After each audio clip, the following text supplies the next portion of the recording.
Posta aqui nesta manhã. É bem mais do que isso aqui que nós estamos vendo. É algo espiritual. Você vai se alimentar da palavra e também do pão e do vinho. E alguém já dizia que isso é memória. E que a gente tem que ter memórias ávidas nesta manhã para as coisas boas de Deus na nossa vida. E uma delas é Cristo. Talvez a melhor delas. Ele que rasgou o seu corpo. Ele que derramou o seu sangue para que nós tivéssemos vidas. É manhã de celebração. É manhã de memórias. O que te traz esta manhã a sua memória? Me traz como Cristo viveu. Que milagres Ele fez. Como Cristo morreu em meu lugar, sendo eu pecador.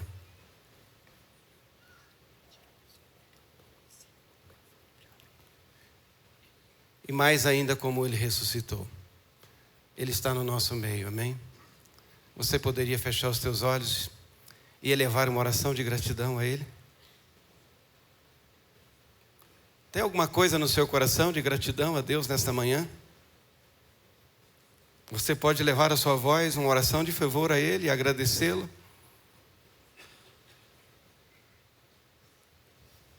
Pai, eu gostaria nesta manhã de não esquecer de nenhum dos teus benefícios. Gostaria de dar graças ao Senhor por todas as graças que o Senhor tem nos dado. E uma delas, ó Deus, é a vida nesta manhã. É a vida em Cristo Jesus. Se vivemos nesta manhã é por tua graça, Senhor. Sua misericórdia se renovou e nos deu mais um dia de vida, Pai. Enquanto houver fôlego de vida, queremos louvar, engrandecer e adorar o teu nome. Te agradecer pela tão grande e poderosa salvação que o Senhor tem nos dado. Ó Deus, pelo cálice, ó Deus, da salvação que o Senhor tem repartido entre nós. Obrigado, ó Deus, por essa tão grande e poderosa salvação em Cristo Jesus. O Senhor nos tirou do lamaçal do pecado. Éramos caídos, o Senhor nos levantou e nos pôs de pé. O Senhor firmou a nossa vida numa rocha firme, que é Cristo Jesus. E o Senhor nos deu privilégios nesta manhã, Pai, de sermos chamados teus filhos, teus eleitos, teus escolhidos. Temos o nosso nome escrito no livro do Cordeiro da vida. Sermos salvos para a glória e louvor do teu nome. O Senhor nos compraste com seu precioso sangue. Não com coisas corruptíveis, ó Deus, mas com seu precioso sangue. Obrigado, Jesus, por esta manhã tão abençoadora. Obrigado porque o Senhor nos faz, ó Deus, dignos em Cristo Jesus de participarmos do teu corpo e do teu sangue nesta manhã. Amém, irmãos? Glória a Deus. Abra sua Bíblia no Evangelho do Evangelista João, capítulo 2. Evangelho de João, capítulo 2. Vamos ler do verso 1 ao verso de número 11.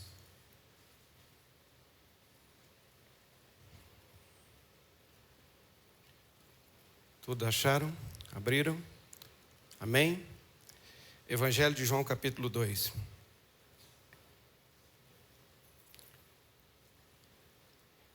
E ao terceiro dia, fizeram-se uma boda em Canaã da Galileia.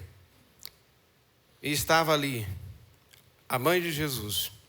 Verso 2. E foi também convidado Jesus. E convidaram também os seus discípulos para aquela festa, para aquela boda. Verso 3. E faltando o vinho, a mãe de Jesus lhe disse: não tem vinho. Jesus lhe respondeu: mulher, que tenho eu contigo? Ainda não é chegada a minha hora. Sua mãe disse aos seus servos: fazei tudo quanto ele vos disser. Estavam ali postas 6 talhas de pedra, usadas para a purificação dos judeus, e em cada uma cabia 2 ou 3 almudes. Disse-lhe Jesus: enchei de água essas talhas. E encheram até em cima. E disse-lhes: tirai agora e levai ao mestre-sala. E levaram. E logo que o mestre-sala provou a água feita em vinho, não sabendo de onde viera, se bem que o sabiam os serventes que haviam tirado a água. E chamou o mestre-sala, o esposo, e lhe disse: todo homem põe primeiro o vinho bom. Quando já tem bebido bem, então oferece o inferior. Mas tu guardastes até agora o bom vinho. E Jesus principiou assim os seus sinais em Caná da Galileia e manifestou a sua glória. E os seus discípulos crerão nele. Amém, irmãos?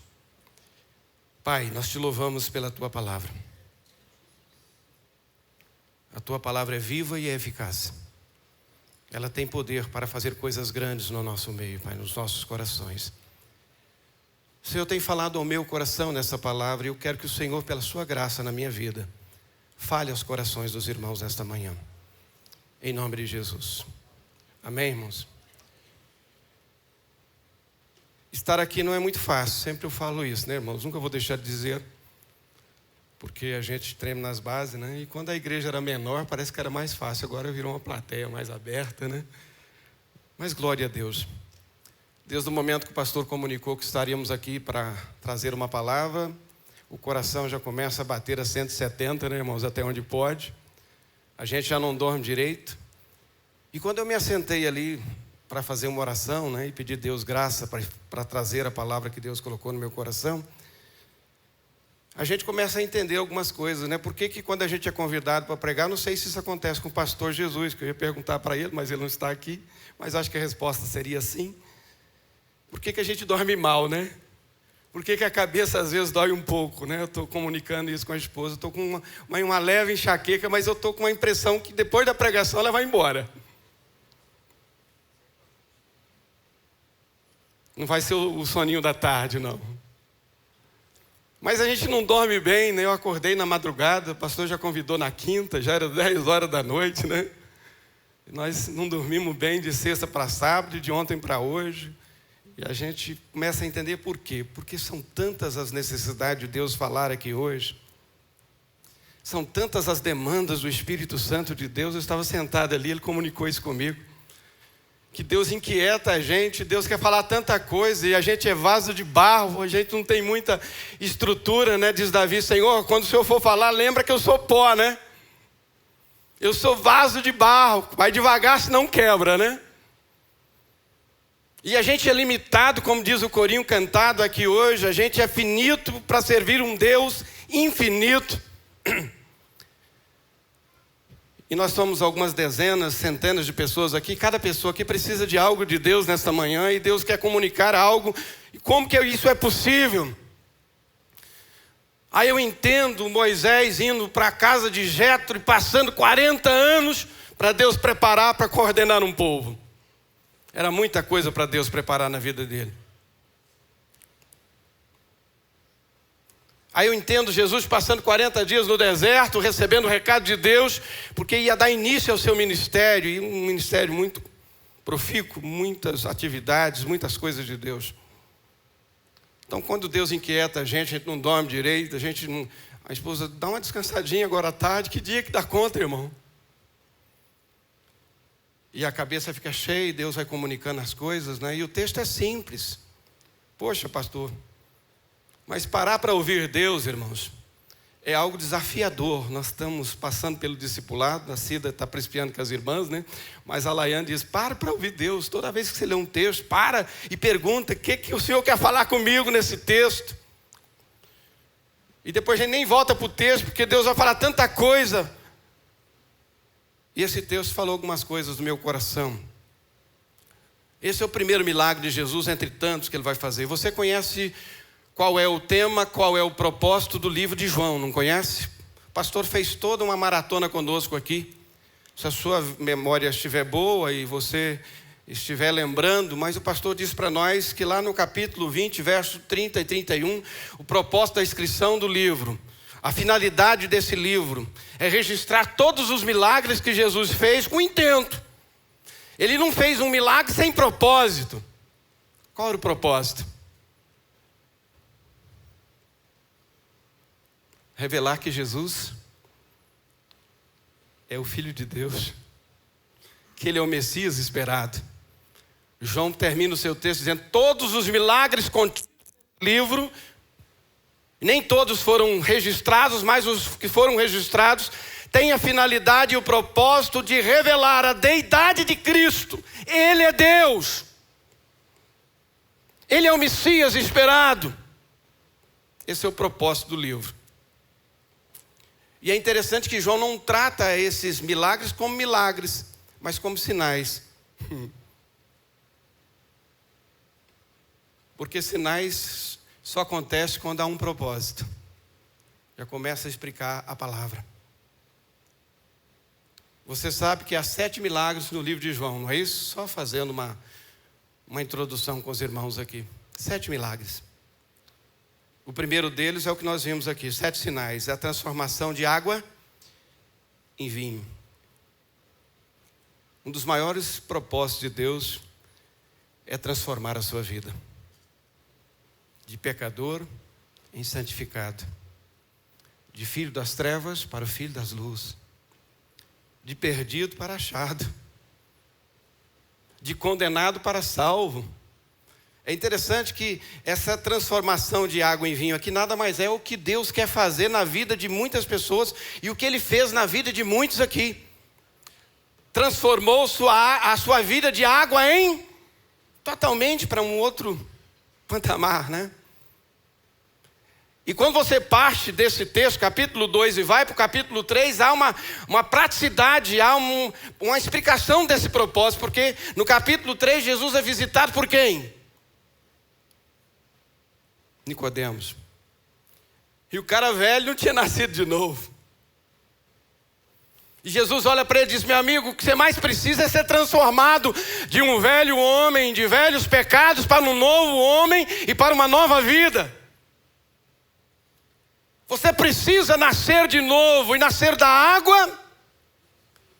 Então você precisa ir no batismo e você precisa ser cheio do Espírito Santo. Mas como que eu, sendo velho, vou nascer de novo? É a transformação que Jesus oferece no capítulo 2. Tem propósito. Segundo milagre é a cura do filho do oficial, capítulo 4. O terceiro, o enfermo paralítico de Betesda. Você sabe o que significa a palavra Betesda? Tem uma igreja por aí chamada Betesda. Acho que o Edson está lá hoje. Alguns irmãos estão lá assistindo ele. Não é isso? Betesda, casa de misericórdia. Você achou uma casa de misericórdia, não achou, irmão? Você está numa casa de misericórdia. Essa igreja deveria chamar Betesda também, né, irmão? Olha, e aquele Betesda era um alpendre muito grande, e havia centenas, milhares de pessoas. E havia um cara ali que há 38 anos, desde o dia que nasceu, ele não andava. Então era uma casa de necessitados, né? Necessitados da misericórdia de Deus. Essa casa é uma casa chamada Betesda, de necessitados que necessitam da misericórdia de Deus, sim ou não? Então tem propósito. O quarto milagre é a multiplicação dos pães. Não só do pão viverá o homem, mas de toda a palavra. Esse é o propósito do texto, para resumir. O quinto milagre, Jesus anda sobre o mar.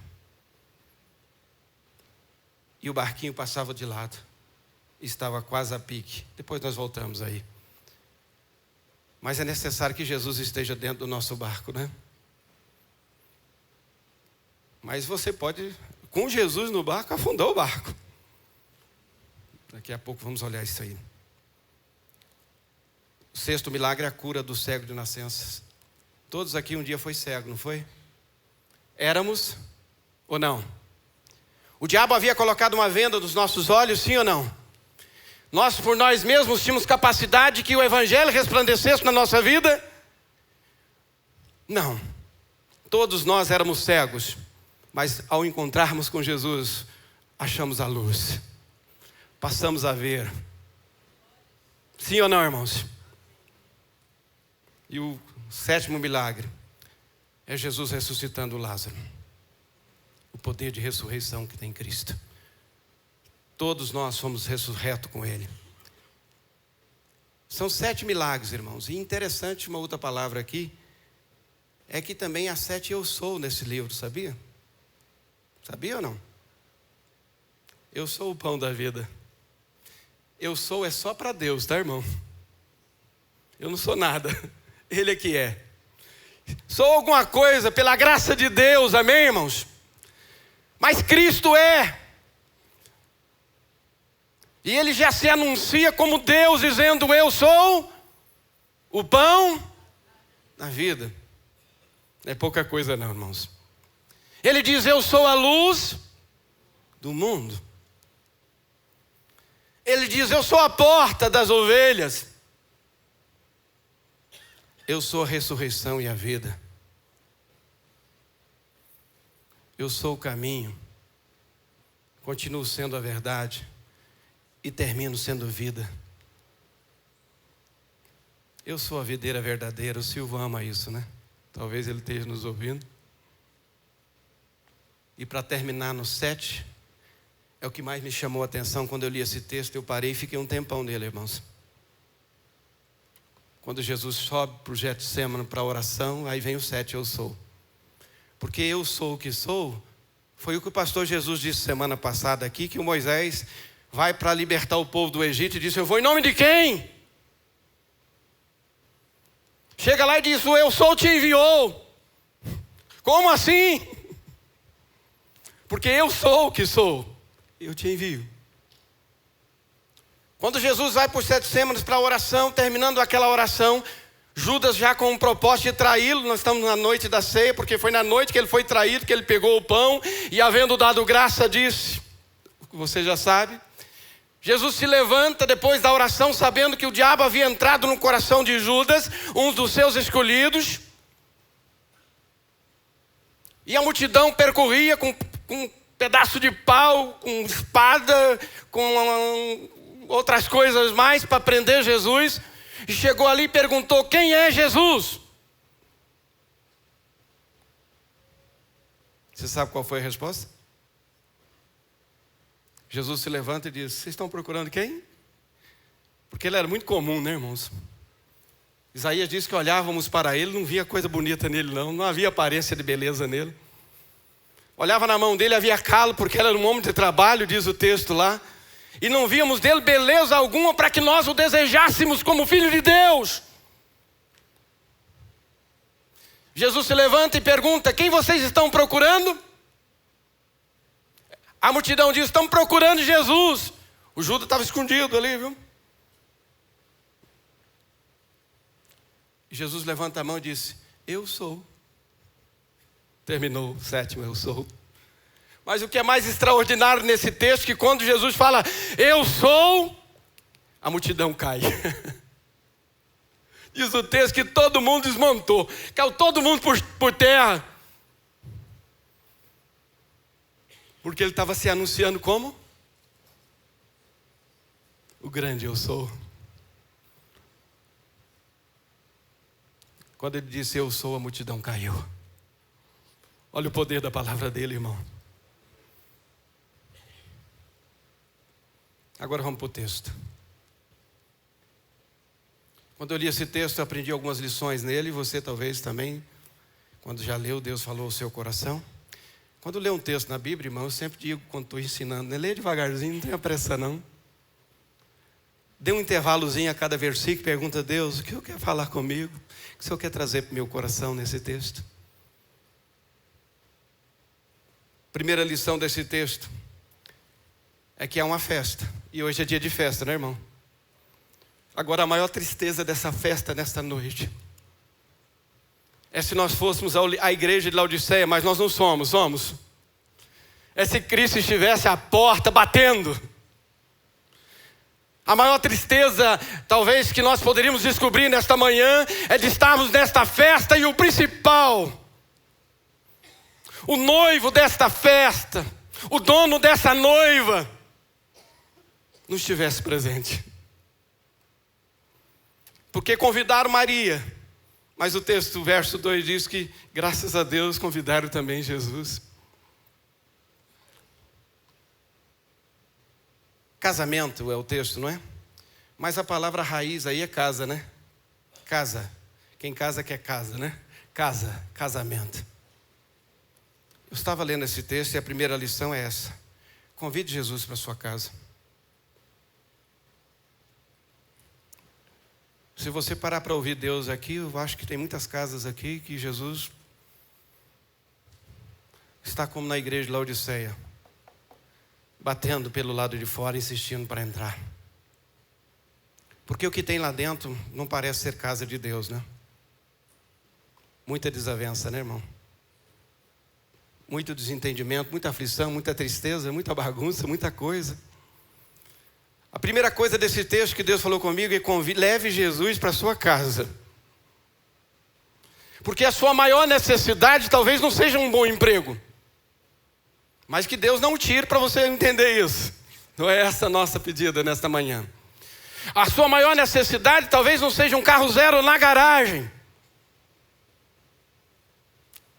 ou ter grandes aplicações em bolsas, em diversas, ou ter uma boa conta bancária, uma poupança farta e abundante, uma despensa que não falta nada. Eu estou bem convicto que a maior necessidade que nós temos nesta manhã é de termos Jesus dentro da nossa casa.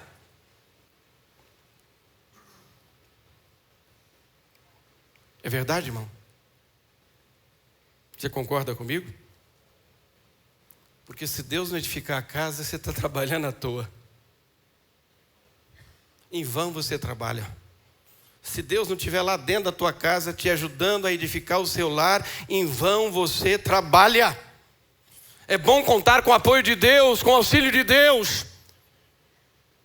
Mateus capítulo 7, Jesus disse: olha, o homem prudente é aquele que ouve a minha palavra e ao ouvi-la coloca em prática. Porque eu vou assemelhar esse homem a alguém prudente que edificou a sua casa sobre a rocha, o alicerce certo. Porque vai cair a chuva, virão as enxurradas. Ou você acha que na casa de crente não tem problema?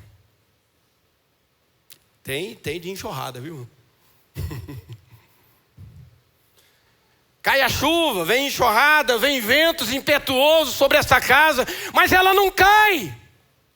Por quê, Silvério? Porque ela está edificada sobre a rocha. Chame Jesus para sua casa nesta manhã, irmão. Deixa eu fazer diferente, deixa ele ir. Porque quando você olha para Zaqueu, capítulo 19 de Lucas, Jesus passando por Jericó, lá estava Zaqueu em cima de uma árvore. Desce daí, rapaz! Porque hoje é eu que quero. Hoje me convém ir lá para sua casa. Não está isso no texto? Porque se depender de você, talvez está difícil, mas ele se oferece. Ele é voluntário. Hoje me convém estar na sua casa. Então eu estou convicto, irmão, que a maior necessidade nossa não é de algumas bênçãos que a gente acha que é importante. A maior necessidade nossa nesta manhã é de convidarmos Jesus a estar na nossa casa. São 7, viu? Porque são 7 milagres. São 7 eu sou, então são 7 pontos rapidinho. Segundo ponto. Faltou vinho. Você convidando Jesus para sua casa, ele vai perceber essas faltas, tá bom? Aí ele entra completando, ele entra complementando, ele entra doando. Porque quando Jesus chegou naquela casa, faltou vinho. Não quer dizer que os irmãos não tem que faltar vinho na casa não, viu? Estou vendo alguns rindo aqui e tal, mas só brincando, né, irmão? Só para quebrar o gelo e a gente ficar mais quente, né? Mas na mesa do judeu, faltar vinho, irmão, era desonroso. Até hoje é. Não pensa que você vai visitar um judeu lá na Judéia, que você não vai tomar um cafezinho chamado vinho não, viu? Entendeu? Porque é uma questão de honra. O vinho, faltar na mesa do judeu, era desonroso. Então aquela festa corria um sério risco de ser difamada na cidade, mal falada, desonrada, porque faltou um dos maiores proventos para aquela festa. O que que era? O que que era? Alegria. O que que era? Vinho, Espírito Santo. São analogias desse texto. Não é ou não é? Então faltou provento. Então eu coloquei aqui é difícil achar ou entrar na casa de um crente. E entrar na casa desse crente, Jesus está lá dentro. E você sabia que lá tem problema? Você sabe qual que é o convite que eu te trago nessa manhã? Cuidado com esse triunfalismo pregado por aí. Vem para cá que aqui tudo acontece. Sai desse mito, viu? Fulano está desse jeito porque está no pecado. Ele está fracassado na indústria dele porque ele não está aqui com a gente.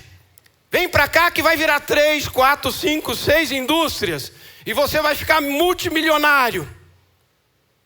Sai desse triunfalismo, sai desse mito. Porque se você caminhar para o sexto, para o quinto milagre, o quarto é a multiplicação dos pães, mas o quinto é quando Jesus vai para a oração no monte e os discípulos pegam o mar Genezaré, o mar da Galileia, e vai atravessar sem Jesus. É perigoso, viu, irmão?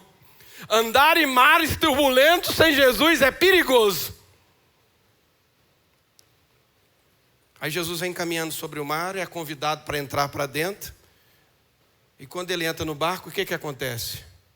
O mar, que estava agitado, se aquieta. É bom ter Jesus no barco, né, irmão? Sim ou não? Mas a presença de Jesus no barco nem sempre é ausência de luta, irmão.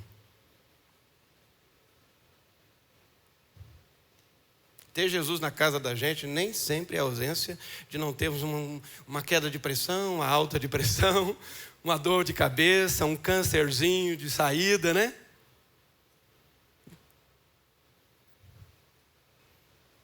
Mas é garantia de vitória. Morreu aqui, foi promovido.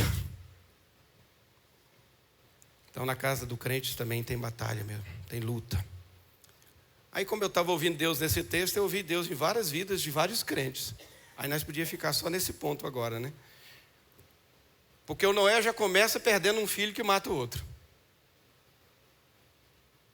Uma casa que um filho mata o irmão. Crente tem luta, não tem, irmão? Você caminha mais um pouco, você acha um Noé que é descoberto pelo filho, peladão lá, porque tomou muito vinho. Cuidado com o vinho, viu, irmão? E aquele rapaz expõe na comunidade que o pai estava nu, fez crítica para o pai, desonrou o pai. Está lá no texto, nessas linguagens. E é amaldiçoado pelo pai. Acho que a coisa ficou ruim, né, irmão? É um Jacó que tem um José que ele muito ama, faz uma túnica, os irmãos tudo enciumado, invejosos, orgulhosos, joga o cara dentro de uma cova, vende para os ismaelitas, ele vai lá para o Egito, e o pai chora aquele menino, sabe quantos anos? 22 anos, pensando que o menino está morto, e o menino está vivo. Casa de crente tem luta, não tem, irmão?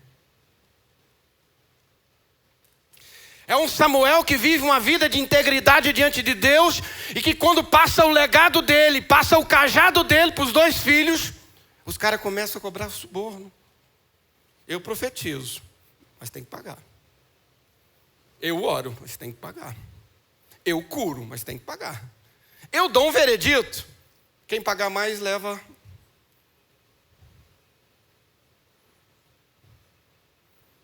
E essa é uma das causas de que o povo de Israel disse: não queremos os seus filhos, queremos um rei. E vocês sabem o prejuízo disso. É um Davi que a casa dele você já conhece, né? Começa por uma prostituição. E ele tinha um harém, ele tinha muitas mulheres, muitas ovelhas, né? Pega a ovelha do vizinho, está lá no texto. Um cara que a filha é deflorada, um irmão se deita com ela e comete um incesto. Um irmão que fica chateado com aquilo, faz uma festa, corta o pescoço dele para fora, arranca fora. É um outro que entra em guerra contra o pai, tira ele do trono e fica suspenso e também é morto.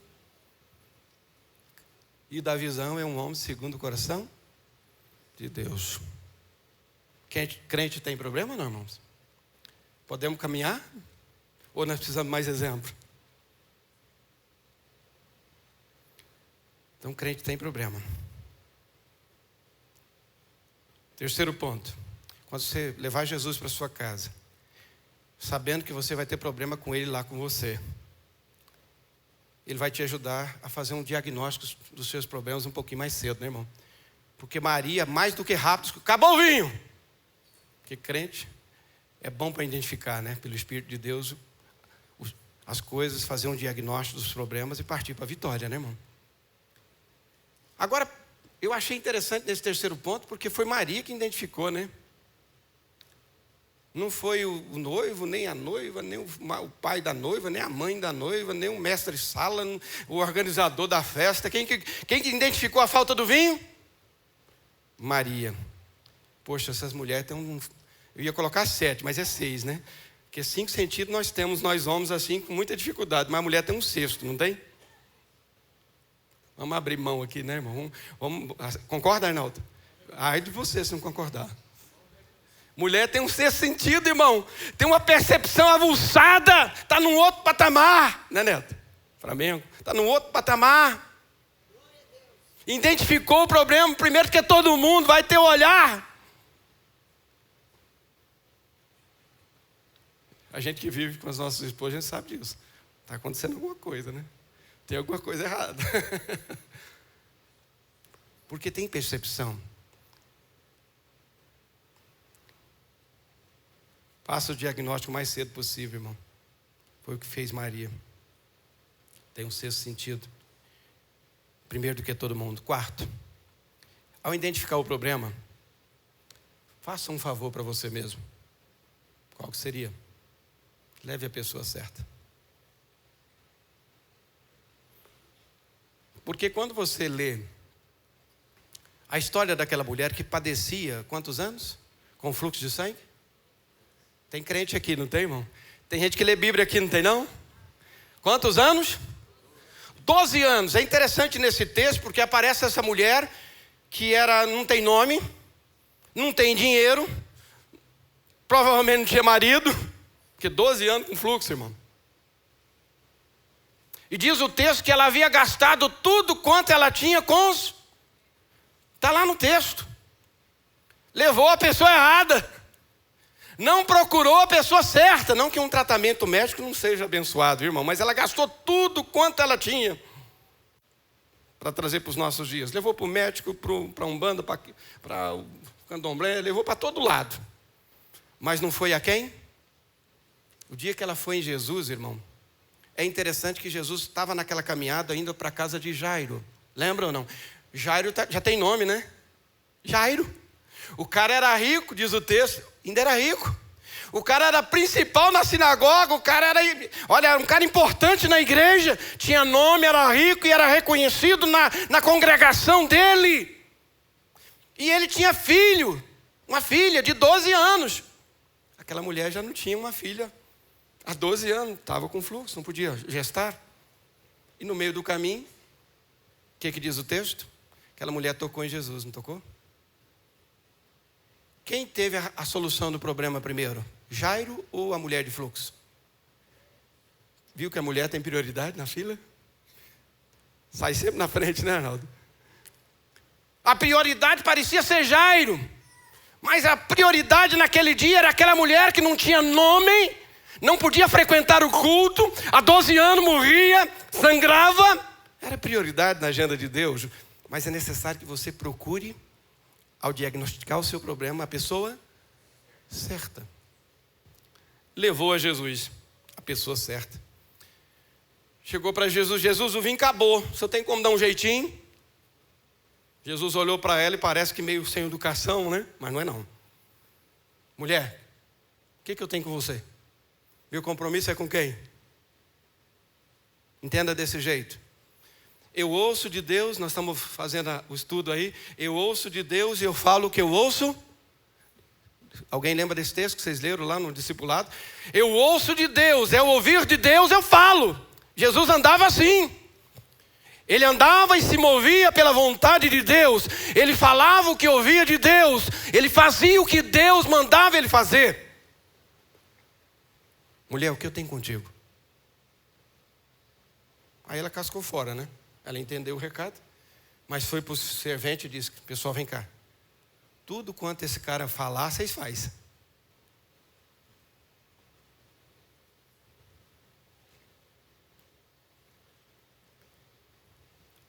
Dentro dessa palavra eu quero dizer uma coisa. Deus tem tempo para todas as coisas, irmão. Não é chegada a minha hora, disse Jesus. Maria, mãe, o que eu tenho contigo? Não é chegada a minha hora. Essa palavra dói no coração da gente. Porque quando a gente está com um problema, a gente quer solução na hora, não é, irmão? Se não for, a gente acaba perdendo até o casamento. A gente acaba perdendo o filho que está lá no UTI, o pai que está lá com câncer. Não é chegada a minha hora. Entender o tempo de Deus é difícil, né, irmão? Porque o nosso tempo, que é o cromos aqui, tem que ser na hora. Mas o kairós de Deus, irmão, é diferente.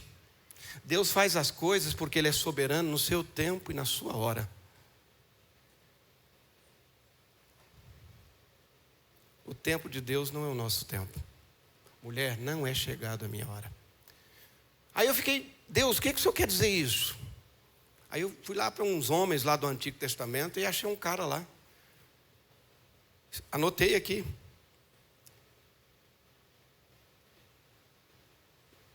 Eu achei um Abraão lá que foi chamado com 75 anos. Poxa, mas o cara foi chamado velho, hein?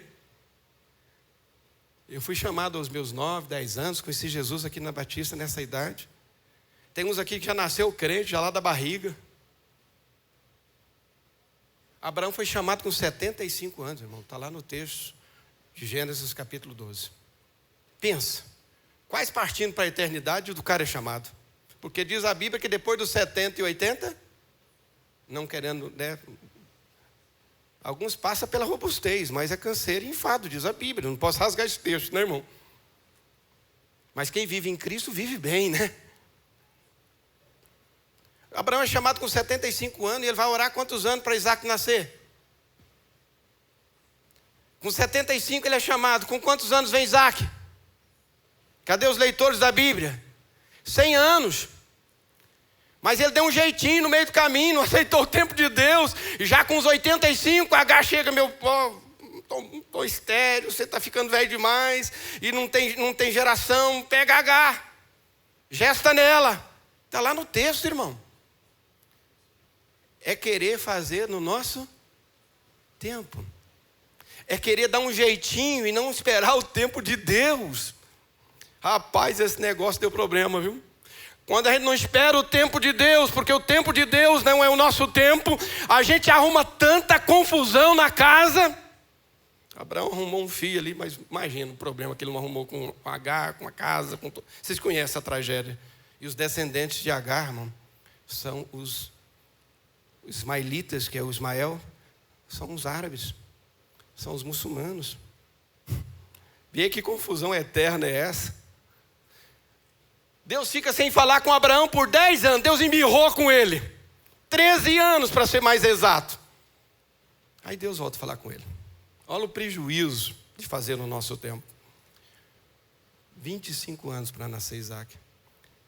Isso vai caminhando na linhagem dele, porque depois Isaac vai orar, porque ele casa com Rebeca. E Rebeca é estéril, para o trem ficar mais difícil, porque tudo é no milagre, viu, irmão? A Sara é no milagre, o Abraão é no milagre, e agora vem o Isaac e vem a Rebeca no milagre, porque ela era estéril. E ele casa com 40 anos e só tem filho com 60. Quantos anos orando? Quanto tempo aguardando o tempo de Deus? Podemos parar? Senão a gente vai ficar aqui até mais tarde, né? Muito milagre.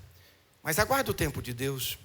Não faça e nem põe o seu dedinho para dar um jeitinho não, que vira tragédia. Para dessa síndrome de Marta. Qual que é a síndrome de Marta? O Neto gosta de pregar esse texto. Se o Senhor estivesse aqui, ao tempo de Marta, o meu irmão não teria morrido. Mas Marta, aqui está, eu sou a ressurreição e a vida, e aquele que está vivo e crê em mim não vai morrer nunca, mas aquele que morrer e crê em mim há de ressuscitar. E o que precisa você fazer nesta tarde? É crer em mim para você ver a glória de Deus, minha irmã. Está lá no texto. Então, para nessa síndrome, né, de Marta. O tempo de Deus não é o nosso tempo. Para de dar jeitinho. Porque vai dar errado. Sexto. Você tem Jesus na sua casa, porque ele já se ofereceu ir, porque está difícil ser convidado, tá? Zaqueu. Você tem problema, mas você leva para a pessoa certa e ele acaba te dando umas dicas ali e você sai bem. Você aguarda o tempo de Deus. Agora você precisa decidir por obedecer. Tudo quanto ele vos disser. O que Maria disse para os talheiros ali? Tudo quanto o cara mandar fazer, vocês fazem. Faz do jeitinho dele. Tudo quanto ele vos disser, faça. Obedecer é melhor do que sacrificar, viu, irmão? Tem gente sacrificando aí pra caramba, fazendo voto, acabando com o joelho e tal, acabando com o dinheiro, acabando com tanta coisa. Mas é muito mais válido obedecer do que sacrificar. Sabe qual é a analogia dessa fala do salmista? É o que fez o rei. Você lembra o que Saul fez? Samuel está demorando. O cara era rei, não era sacerdote. Samuel está demorando e o soldado está se dispersando, a guerra já acabou. De novo, não sabendo esperar o quê? O tempo de Deus. Quis dar um jeitinho, irmão. Fazer uma meia boca. Fazer o que não era chamado para fazer. Dar tudo errado, viu, irmão? Ele matou uns novilhos ali, ofereceu um sacrifício, guardou os gordinhos, não matou o rei. E etc. Quando Saul chegou, quando Samuel chegou, vocês conhecem a história, né? Qual foi a palavra de Samuel para ele? Tu foi rejeitado, meu amigo. Que fica dando jeitinho nas coisas de Deus, fazendo o que não é chamado para fazer, desobedecendo a Deus, porque melhor é obedecer do que? Está dentro do texto, irmão, mas está muito literal essa palavra. Tu foi rejeitado, meu amigo, e tu está sendo rejeitado porque o melhor do que você foi escolhido. E o que foi escolhido é um homem segundo o coração de Deus. Um homem que ama obedecer a Deus. Davi. Então, cuidado, irmão. É melhor obedecer do que sacrificar. Aquela desobediência de Saul foi chamada de quê? Pecado de quê? Feitiçaria. Está no texto. Pois a desobediência é como pecado de feitiçaria. E a arrogância que você usou para com Deus é como idolatria. Assim você foi rejeitado pela palavra de Deus. Deus se rejeitou como rei e tem dado o teu reinado a um melhor do que você. Quer ouvir isso? É só desobedecer, viu? É duro, né? Então evite isso. Decida por obedecer. Obedeça. Você vai sair melhor lá na frente. Fechando. O texto diz que Jesus, quando fez esse milagre, ele tinha um objetivo, ele tinha um alvo. Mostrar que Cristo era o Messias, não é isso? Você sabe o que foi o resultado desse milagre? Os discípulos creram nele. Então a sétima lição é: creia que o milagre acontece. Leve Jesus para sua casa. Identifique o problema. Faça o diagnóstico o mais rápido possível. Leve a pessoa certa, que é Ele, que Ele está no seu lar. Aceite o tempo de Deus. Seja obediente. E nunca descreia no milagre. Tudo é possível ao que crê. O objetivo desse milagre é trazer os discípulos aos pés de Cristo. Tudo é possível ao que crê. Se você crê, Maria, Marta, Arnaldo, Neto, quem está aqui nesta manhã, se você crê, hoje de manhã você pode ter um encontro com a glória de Deus. Literalmente. Você pode ver a glória de Deus. Jesus vai finalizar, foi a última palavra que eu escrevi aqui. Ele vai finalizar a sua luta com vitória. Jesus vai finalizar a sua enfermidade com milagre, com cura. Os desentendimentos, as aflições do seu lar, com alívio, com vitória. Deus vai dar um jeitinho e resolver os seus problemas. Mas é com Ele, tá bom? No tempo dEle. E você sendo obediente a Ele. Feche teus olhos.